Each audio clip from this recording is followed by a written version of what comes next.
Hi, I'm Steve Clifford from Sheehy Toyota of Fredericksburg, Virginia. Visit us at sheehytoyotafredericksburg.com. Today I'm going to do a video about how to get the best deal on a new car.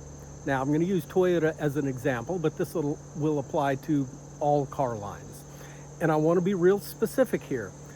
The best deal, I'm not talking about the best price. The best price doesn't always represent the best deal, and there's a lot of videos and tutorials and websites and everything else about how to get the lowest price. So I'm going to explain what the difference is, why it matters to you, and then I'm going to give you some really concrete tips on how to make sure you get the best deal on your new car.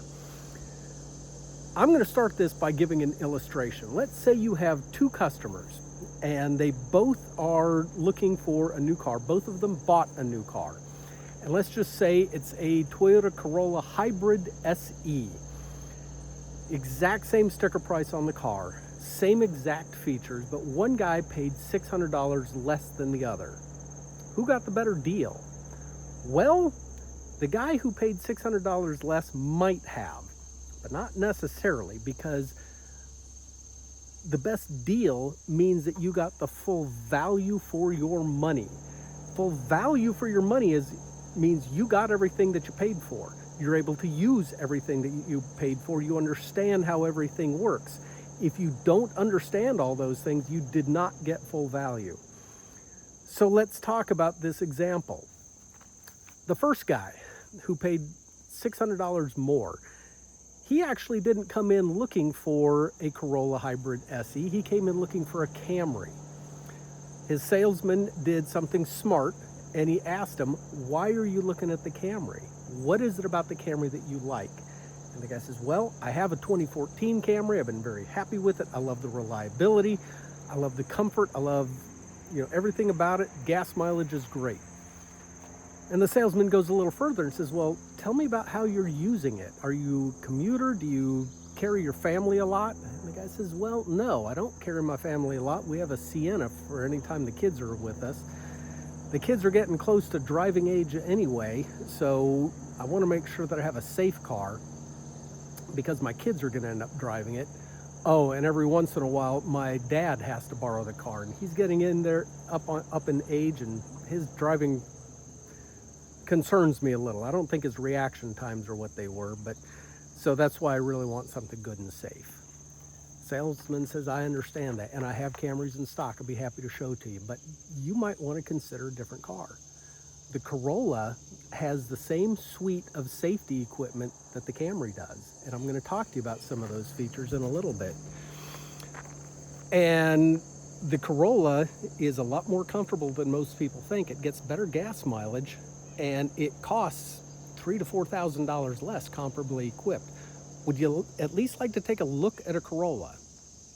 Okay, so now that customer has been listened to and paid attention to, and that sales associate, by the way, sometimes I might say salesman, sorry, it's habit. I apologize. If I do it again, I probably will do it again. That sales associate paid attention and is making good quality recommendations and just saved that customer $3,000 to $4,000. You might say, well, yeah, but that just means he didn't do good research from the beginning. He could have saved that himself. Okay, that's fine. Let's go on to the next bit.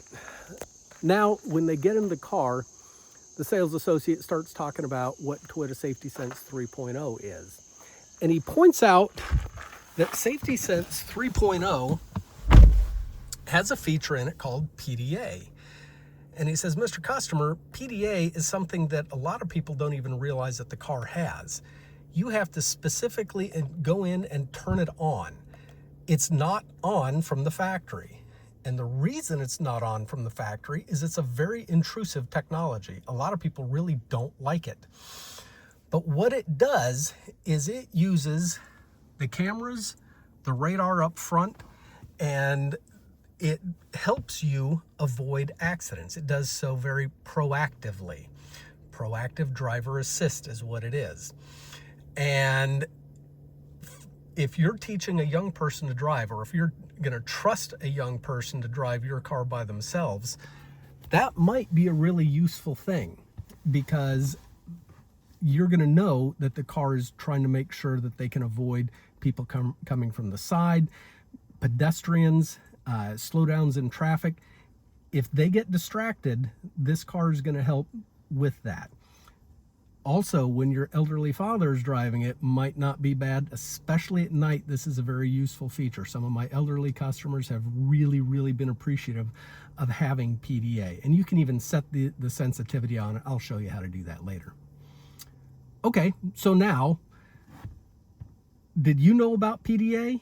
Most people don't. Most people who buy the cars, even the ones who do all the research in the world, have no idea what it is. And if they knew about it, they just think, oh, I'll just keep that off. They don't think about what this salesman did in turning it around and showing the benefit of it and how it can make sense and be of value to that customer.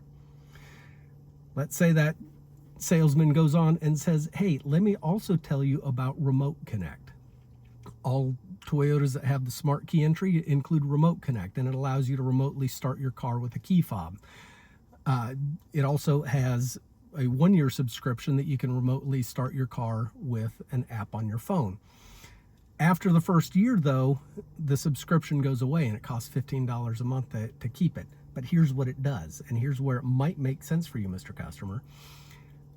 The Remote Connect also allows you to see where your car is parked. Now, you said that your kids might end up driving this car. Well, with an active subscription, you can see where the car is parked. You can also set up guest driver modes. What a guest driver mode is, you can set driving parameters, and you can get alerts when they go faster than you want them to, when they are cornering hard or braking hard. You can even get alerts every time the car is started. So it allows you to keep better track of what other people are doing in your car. Did that add some value to the car? Does that make that car worth more to this customer than the other one who paid $600 less? I would argue it does. I think that the customer who knows what the features are and knows how to use them and can apply them to their lives got a better deal. I really believe that, and I think most people would.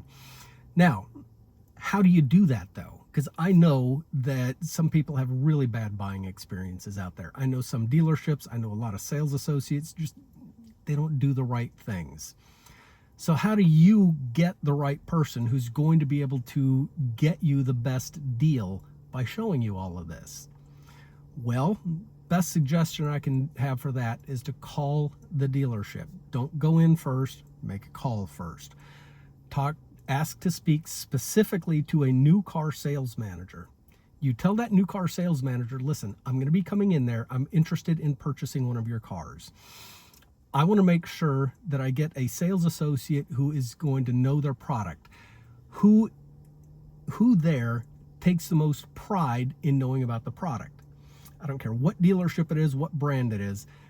Somebody in that store is a product knowledge geek and is going to know all of this stuff and is going to be proud of the fact that they know all this stuff. The sales manager knows who that guy is. I guarantee you he does. He's probably not their top performer. And then I also want you to ask and tell the sales manager up front, after the sale, I want a proper delivery.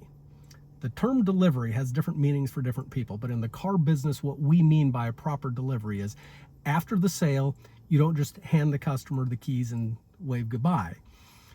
You take some time, usually at least a half an hour, to go over all of this stuff.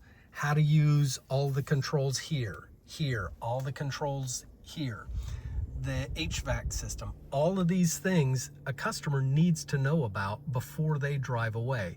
That's called a proper delivery. So think about those customers again. One paid $600 more than the other, but one knows several features that the other has no idea about, or if he does, probably isn't going to even figure out how to use them until 4 or 5 years into ownership. One of these owners is going to have to go onto YouTube and look for my videos to try and fill in all the blanks of the stuff that was missed during the sale. One of these customers 5 years down the road is going to be asked, how did you like your salesman? and they're going to have a bitter taste in their mouth about it, and the other is not. All of these things have value, and I don't know what dollar amount to put to it, but I bet you do. I bet you can take a look at this and say, you know what, I would pay a little bit more to get all the value and to get a better deal. So again, the best price is not always the best deal. If you can get the best price and the best deal at the same time, fantastic, more power to you. I encourage you to make every attempt to do that. But I really, really want you to think about how to get the best deal and how to insist upon understanding what it is that you're purchasing before you buy it.